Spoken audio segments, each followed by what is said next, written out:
चलो तो आप तकसीम पढ़ेंगे, क्या पढ़ेंगे? हाँ।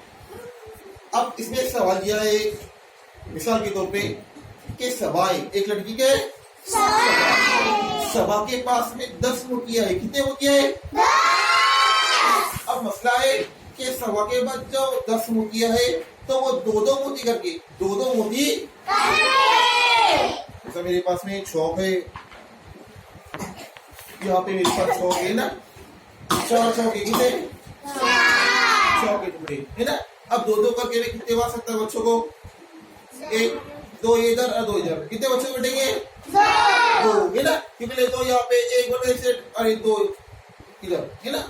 अब ऐसा दो करके वो 10 मोतियों को कितने बच्चों में बांट सकती है, उसको हमें गिनना है। समझे? सबसे पहले सभा के पास कितने मोती है गिनो तो सर? 1 2 3 4 5 6 7 8 9 10। सभा के पास कितने मोती है? 10। अब दो करके कितने बच्चों को बांट सकती है? तो दो करके इनकी जोड़ी बनाना, दो करके इनकी जोड़ी बनाइए। अब जब जोड़ी बनाऊंगा तो गिनने का या जोड़ी को समझे। देखो ये जोड़ी कितनी है? 1 है ना, और इसकी 1 और ये 2 और ये 3 ऐसा गिनना है। समझे? चलो ये पहली जोड़ी बन गई,